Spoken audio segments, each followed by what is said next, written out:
construindo um relacionamento sério com Deus. Vamos ler então? Eu vou ler aqui, os irmãos vão acompanhar.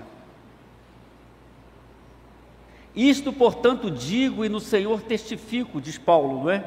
Não vivam mais como gentios, que vivem na vaidade dos seus próprios pensamentos, tendo o seu entendimento obscurecido, separados da vida que Deus concede, por causa da ignorância em que vivem, pela dureza do seu coração. Tendo se tornado insensíveis, eles se entregaram à libertinagem para, de forma desenfreada, cometer todo tipo de impureza. Verso 20. Mas não é assim que vocês aprenderam de Cristo, se é que de fato ouviram falar dele e nele foram instruídos, segundo a verdade em Jesus. Quanto à maneira antiga de viver, vocês foram instruídos a deixar de lado a velha natureza, que se corrompe segundo desejos enganosos, a se deixar renovar no espírito do entendimento de vocês, a se revestir da nova natureza, criada segundo Deus, em justiça e retidão, procedentes da verdade. Amém, irmãos? Que texto bonito. Nós precisamos entender o texto bíblico. Paulo escreve essa carta aos Efésios, portanto, a cidade de Éfeso. A cidade de Éfeso, no trabalho missionário de Paulo, teve uma grande importância, porque foi uma cidade que ele desenvolveu o seu ministério mais tempo. Por volta de 3 anos ele desenvolveu o seu ministério. A menção do livro de Atos, no capítulo 18, mostra a passagem de Paulo nessa cidade, também na terceira viagem missionária. Então, capítulo 18 e 19 de Atos, você vê o trabalho de Paulo na cidade. Teve uma relevância muito grande. Deste trabalho, muitas coisas aconteceram na região, através do trabalho dos irmãos, juntamente com Paulo em Éfeso e naquelas cidades que estavam próximas de Éfeso. A partir desse texto, então, meus irmãos, nós queremos pensar sobre relacionamento sério com Deus. É o que nós estamos sempre falando aqui, de alguma maneira. Por que esse assunto é importante? Por que ser sério com Deus é importante? Você parou para pensar nisso? Por que ser sério com Deus e sério no relacionamento com Deus é importante? Quando nós olhamos o Novo Testamento, ele celebra a seriedade como estilo de vida daquele que nasceu de novo. Há sempre indicações de Paulo e de outros irmãos e do próprio Cristo sobre a seriedade do nosso relacionamento com Deus, porque ser discípulo é viver um relacionamento sério com Deus, não dá para ser diferente. Quando a gente pensa sobre isso, a gente chega à conclusão que ninguém será aquilo que Deus quer que seja. Portanto, eu não serei o que Deus quer que eu seja, nem você, se você não viver seriamente com Deus. Nós estamos, em alguns momentos, na igreja, no Brasil, precisando dessa seriedade. Essa seriedade no relacionamento com Deus, porque nós não seremos aquilo que Deus quer, se nós não formos sérios com Deus. Então, se você está brincando no seu relacionamento com Deus, você precisa ouvir essa palavra de Paulo. Se você não está considerando seriedade, você precisa estar atento a essa palavra de Paulo. Se nós pensarmos bem, se olharmos para a história, meus irmãos, as pessoas que marcaram ao longo da história o seu tempo foram homens e mulheres sérios com Deus, que viveram com seriedade ao longo da história. Há muitas pessoas, não só na Bíblia, mas ao longo da história da igreja, pessoas que marcaram o seu tempo. A grande pergunta é essa: você quer marcar o seu tempo como um servo de Deus? Você não vai deixar um legado, você não vai abençoar pessoas, você não vai fazer diferença sem que primeiro você viva uma vida séria na presença de Deus. Amém, irmãos? Por isso, construir essa vida, esse relacionamento sério com Deus é importante. Paulo está lembrando isso aos irmãos, diante de tantos desafios que aquela igreja plantada naquele lugar estava vivendo. Idolatria, pecado, e Paulo está dizendo sobre a caminhada da fé. Primeiro, Paulo fala nesse texto algumas coisas negativas que não podem nos acompanhar, meus irmãos. Ele fala sobre características negativas que fazem parte daquelas pessoas que não têm Jesus, mas não podem fazer parte da nossa vida. Ele está lembrando os irmãos. Primeiro, ele destaca pensamentos vazios.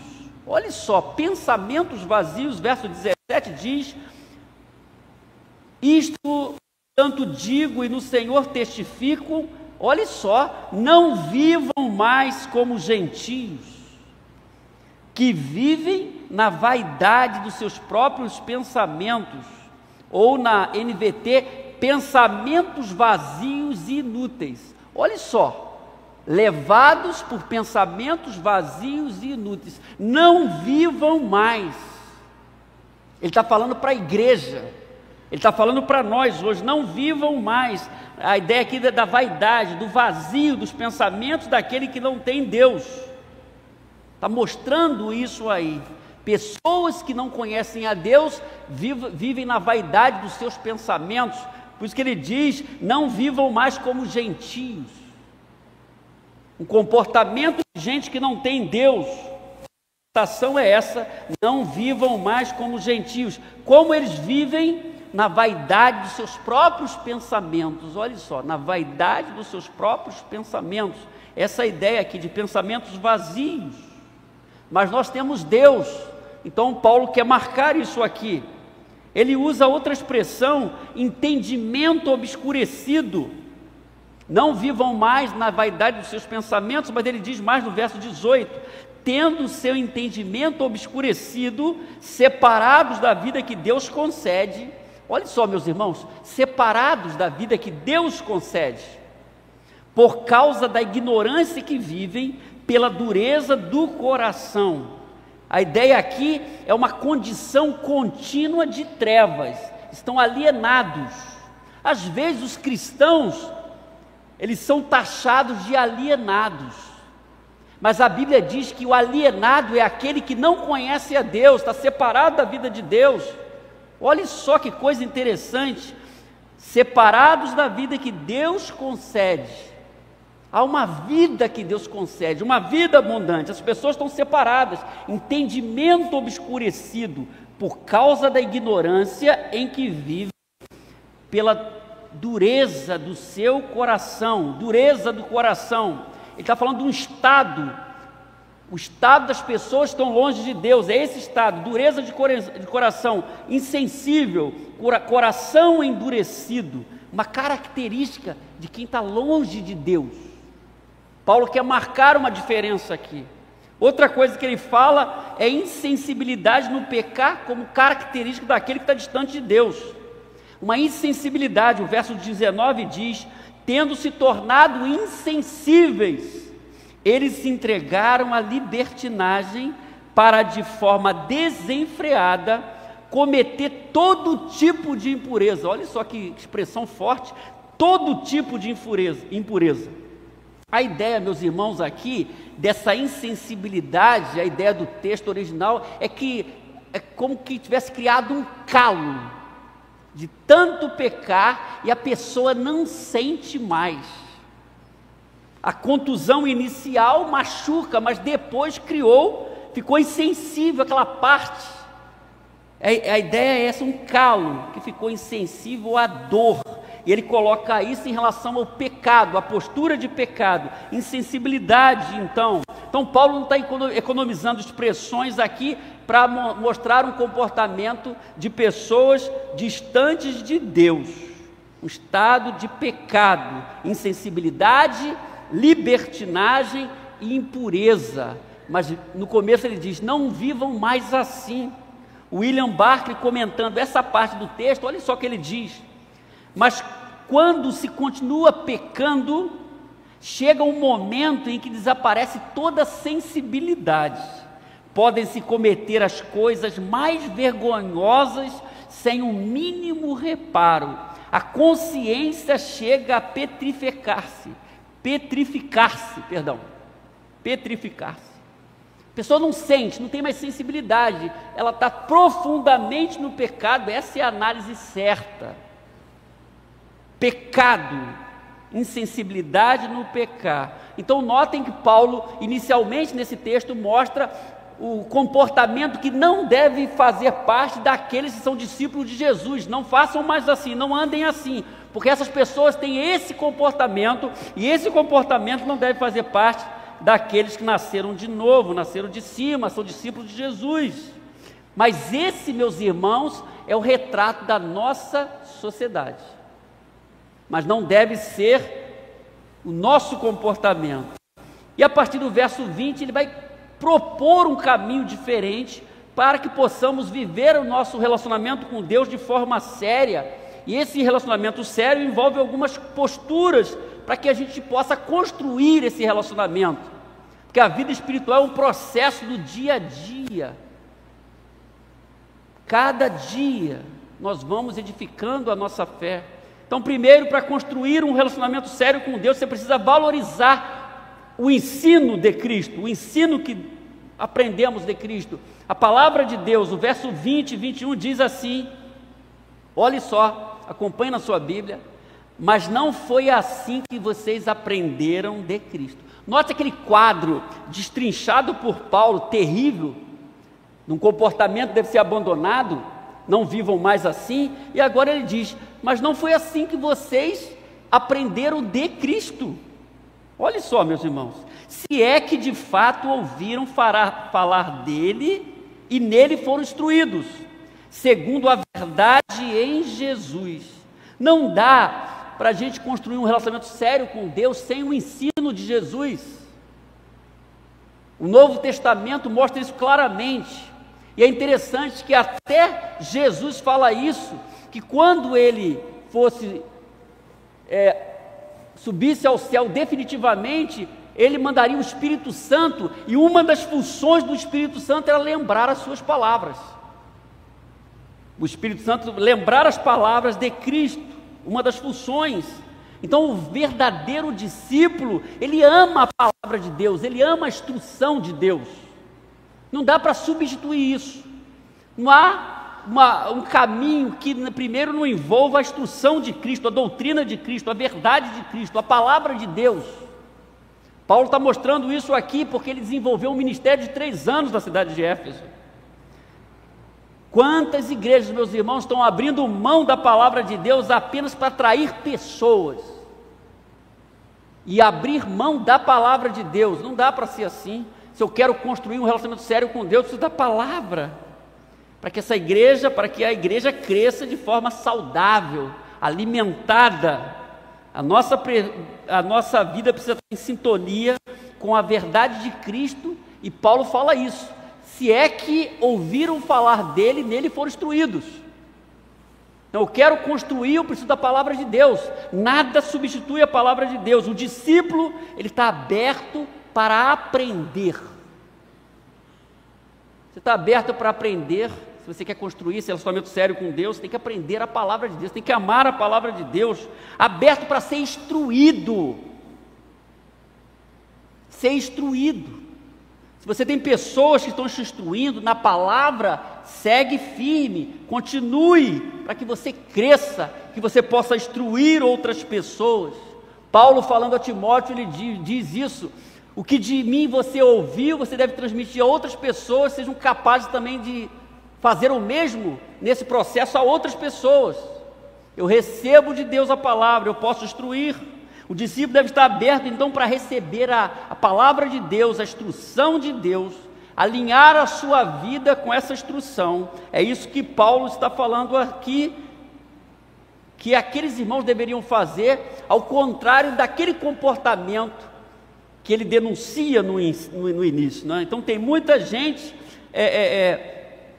circulando por aí nos ambientes da fé, que elas não amam a palavra de Deus, a instrução de Deus, a verdade proclamada por Cristo, a verdade proclamada pelos apóstolos bíblicos. E eu não posso construir então um relacionamento sério com Deus sem a palavra que me alimenta, que me instrui, que me ensina, que me exorta, que me consola. que firma os meus passos. Amém, irmãos? Então tome essa decisão, valorize o ensino da palavra de Deus, o ensino de Cristo. O Novo Testamento todo celebra isso. Segundo, para construir um relacionamento sério com Deus, você precisa abandonar os velhos hábitos. Paulo está marcando muito isso aqui. Hábitos que não devem fazer parte da vida do que nasceu de novo, verso 22. Olhe só o que ele diz, meus irmãos. Quanto à maneira antiga de viver, quer dizer, existia uma maneira de viver que ele chama de antiga, não é mais agora. Quanto à maneira antiga de viver, vocês foram instruídos a deixar de lado a velha natureza, que se corrompe segundo desejos enganosos. Então o que a gente aprende aqui é que eu quero viver um relacionamento sério com Deus. Não dá para viver esse relacionamento sério com Deus com os velhos hábitos. Eu deixei, estou no novo caminho. A conversão é isso, é uma mudança de mente, uma mudança de posição. Você deixa o estilo de vida e vai para outro estilo de vida. É relacionamento sério com Deus. Para viver de qualquer maneira, você pode continuar com os velhos hábitos. Mas para viver uma vida séria com Deus, você tem que abandonar os velhos hábitos. Parece que algumas pessoas estavam propensas ou estavam vivendo ainda assim. E Paulo está dizendo, olhe, quanto à maneira antiga de viver, vocês já foram instruídos, deixar de lado a velha natureza que se corrompe. O capítulo 4, meus irmãos, faz contexto aqui, quando ele inicia o capítulo 4, ele fala justamente sobre isso, verso 1. Olha só. Como prisioneiro do Senhor, porque Paulo está preso, provavelmente em Roma, quando escreve a carta aos Efésios, é uma das cartas da prisão, juntamente com Colossenses, Filipenses, Filemão. Ele diz, como prisioneiro do Senhor, rogo-lhes que vivam de qualquer jeito, da forma que vocês quiserem. Como prisioneiro do Senhor, rogo-lhes que vivam de maneira digna da vocação que receberam. Olha só que bonito, irmãos. Nós não podemos viver da maneira de qualquer maneira, ou dar o próprio tom, é isso que ele está dizendo. Vivam de maneira digna, honrosa. Vocês são servos de Deus, vocês são discípulos de Jesus. Esse é o nosso desafio, a nossa vida toda. Vivam de maneira digna. Por isso, seriedade envolve abandonar os velhos hábitos. Porque existem, meus irmãos, hábitos que vão destruindo as pessoas. Devagar, vão destruindo. Você conhece alguém que por causa do estilo de vida foi corroendo a sua vida, corroendo a sua casa, corroendo a sua família, corroendo até a sua saúde? Hábitos destruidores. E esses hábitos destruidores, primeiro eles criam distrações perigosas. O ímpio está sempre distraído, mas você que é de Jesus não pode estar assim distraído. Distrações. Segundo, produzem frieza espiritual, produzem desânimo. Quando uma pessoa está doente no seu corpo, e é como ela descobre que está doente, ela precisa fazer alguns exames. O principal exame básico é o exame de sangue. E às vezes nesse exame você detecta ali que alguma taxa não está ok. Você precisa cuidar. Você precisa tomar algum remédio, ajustar a alimentação simplesmente porque não está boa. Então existem hábitos destruidores que trazem frieza espiritual. O motivo pelo qual alguns crentes estão frios espiritualmente é por isso, porque estão praticando hábitos que não deveriam praticar mais. Hábitos que vão destruindo, ameaçam a sua vida espiritual.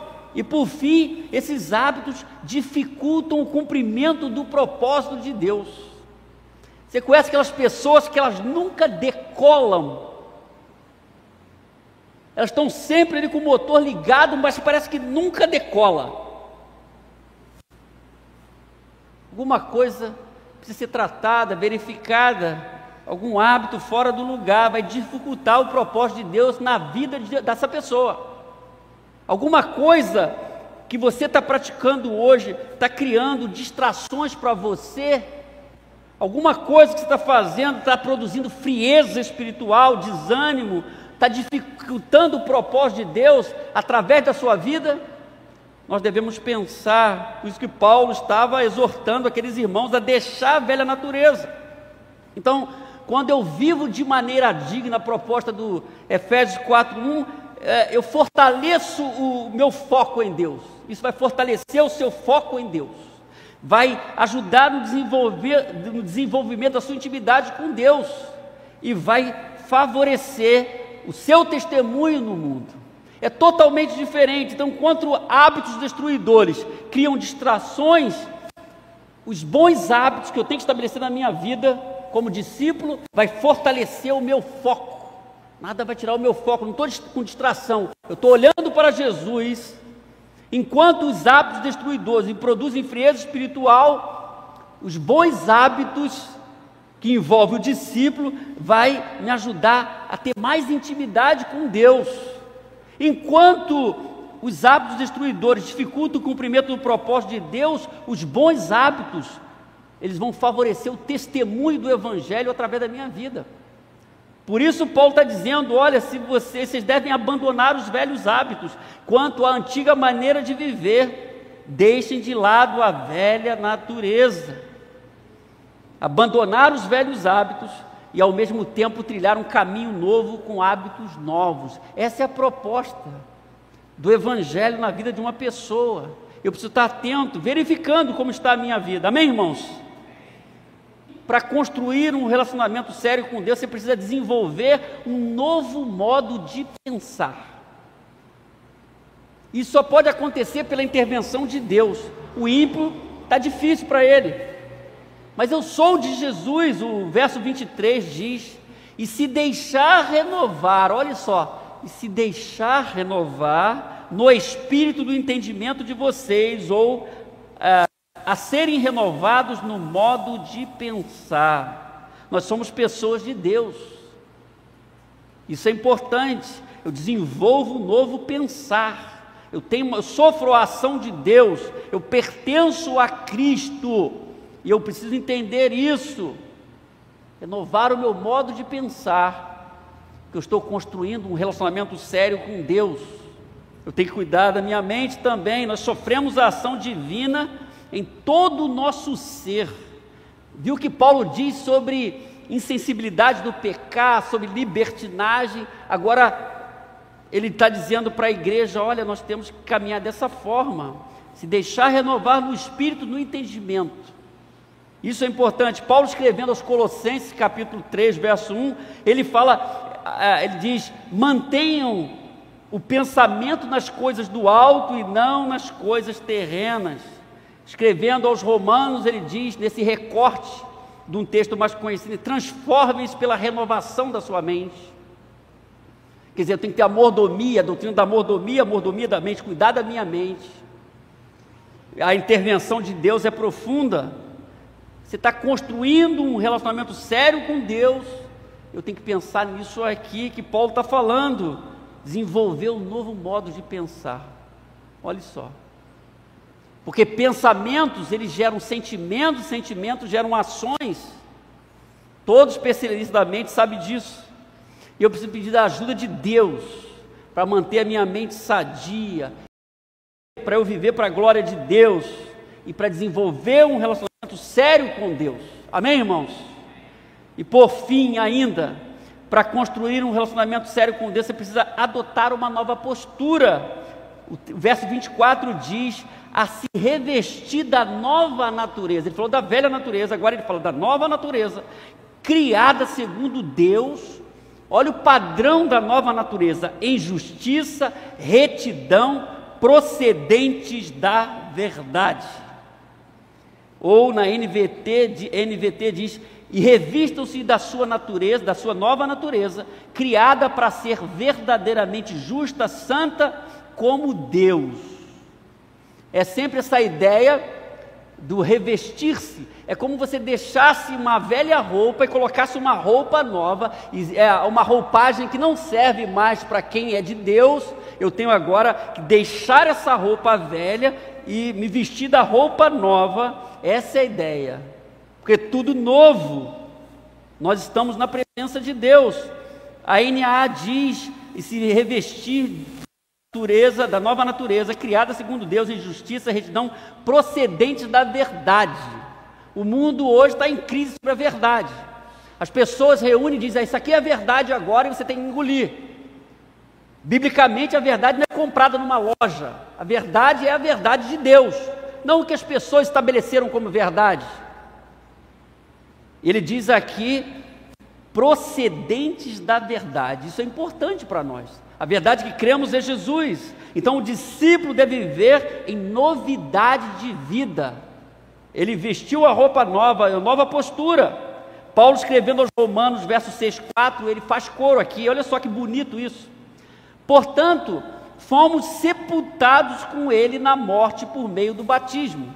Por isso que o batismo tem esse simbolismo de morte e o renascer.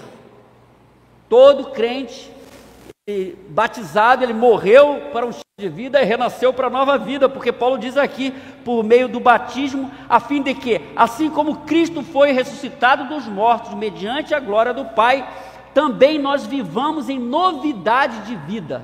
Novidade de vida. Então o Novo Testamento, meus irmãos, tudo é novo, é nova aliança, é novo caminho, são novos projetos, nova forma de viver, nova forma de pensar, é tudo novo. Se você é convertido, você tem que trilhar esse caminho do novo, adotar uma nova postura a partir dessa visão que você está se revestindo da nova natureza criada segundo Deus, em justiça, retidão, procedentes da verdade, porque eu estou pensando num relacionamento sério. Se eu pensar em qualquer jeito, dar o meu jeitinho para a vida espiritual, aí tudo bem, você pode viver de qualquer maneira, não da maneira de Deus.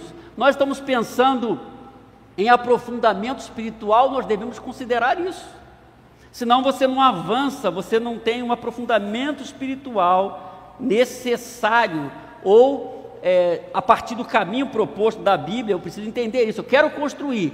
É fácil? Não, mas é o único caminho que nós temos. Não será fácil, nunca foi fácil, mas é o nosso desafio da vida saudável, da construção de uma vida bonita na presença de Deus. Amém, irmãos? A paráfrase, a mensagem, ela traduz, o autor traduziu o verso 24 do capítulo 4, o último que nós lemos, de uma maneira interessante. Olha só: agora é hora de ter um estilo de vida totalmente novo, zerado, uma vida planejada por Deus, renovada a partir de dentro, uma vida que muda para melhor a conduta de vocês e que faz o caráter de Deus tornar-se realidade em nossa vida. Amém, irmãos? Olha que bonito. Agora é a hora de um estilo de vida totalmente novo, irmãos da cidade de Éfeso. Agora é a hora de um estilo totalmente novo, irmãos da PIB seropédica. Agora é nova vida, vida totalmente nova, zerada, uma vida planejada por Deus. Isso é relacionamento sério com Deus. O apóstolo que vivia esse relacionamento sério queria que aqueles irmãos vivessem também. É o nosso desafio hoje. Se nós não vamos avançar, você não vai ter autoridade suficiente. Agora é a hora de ter um estilo de vida totalmente novo. Às vezes, ao longo da caminhada, nós esquecemos isso e vamos voltando a práticas antigas. E Paulo está dizendo, não vivam mais como gentios. Ele está dizendo, não vivam mais como os ímpios, com esses hábitos. Nós somos discípulos de Jesus, vamos construir essa vida, e só há esse caminho para nós, se nós queremos construir um relacionamento profundo e sério com Deus. Amém, irmãos? Então, para construir esse relacionamento, você precisa primeiro valorizar o ensino de Cristo. Não dá sem ensino de Cristo. Abandonar os velhos hábitos, desenvolver um novo modo de pensar e adotar uma nova postura, novas ações a partir da palavra de Deus. Que Deus nos abençoe, nos ajude nesse caminho de seriedade. Assuma o compromisso. Eu quero viver uma vida comprometida, séria com Deus, porque eu tenho apenas uma vida para viver e eu quero viver da melhor maneira a minha vida, eu quero ser um canal de bênção, e ninguém será um canal de bênção sem adotar essa postura que Paulo está dizendo aqui, irmãos. Que Deus nos abençoe e saiamos daqui com esse desafio para a glória de Deus. Amém?